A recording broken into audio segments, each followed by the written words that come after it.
Welcome to food time channel. இப்போ நம்ம பார்க்க போகிறது சிகப்பு தண்டுக்கீரை பொரியல். இந்த சிகப்பு தண்டுக்கீரை உடம்புக்கு ரொம்ப நல்லதுங்க. ஜீரண கோளாறு இருக்கவங்க இதை தொடர்ச்சியாக எடுத்துக்கிட்டு வந்தீங்கன்னா ரொம்ப நல்லா இருக்குங்க. அப்புறம் வெயிட் லாஸ் பண்ணுறவங்க, ஹீமோக்ளோபின் கம்மியாக இருக்கவங்க எல்லோரும் இதை நல்லா எடுத்துக்கலாங்க. ரெகுலராக எடுத்துகிட்டு வந்தீங்கன்னா இது பூரா சரியாகும். இந்த கீரை 5 நிமிஷத்தில் செஞ்சிடலாங்க. இப்போ எப்படி செய்கிறதுன்னு பார்க்கலாம் வாங்க. அடுப்பில் கடாய் வச்சுக்கிட்டு கடாய் சூடான உடனே கொஞ்சம் எண்ணெய் விட்டுக்கலாங்க. கொஞ்சமாக விட்டால் போதும். ஒரு 1/2 ஸ்பூன் சீரகம் போட்டுக்கோங்க. வெங்காயம், ஒரு வெங்காயமும் 6 வரமிளகாய் சேர்த்துக்கோங்க. ஒரு 1/2 ஸ்பூன் உப்பு சேர்த்து நல்லா வதக்கி விட்டுக்குங்க.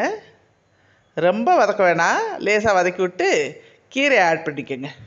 நான் ஒரு கட்டு கீரை க்ளீன் பண்ணி வச்சுருக்கேங்க, அதை சேர்த்துக்கிட்டேன்.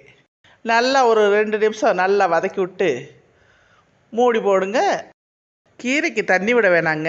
இது ட்ரையாக இருக்குதுன்னு நினைக்க வேணாம். இது கொஞ்சம் நேரம் வதக்கினோடனே தண்ணி விட்டுருங்க.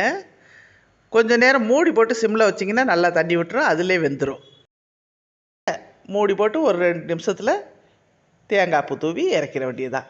போன் நல்லா ஸ்ட்ரென்த்தாக வச்சுக்கிறங்க. இதில் இன்னும் எண்ணிலடங்கா சத்து இருக்குங்க.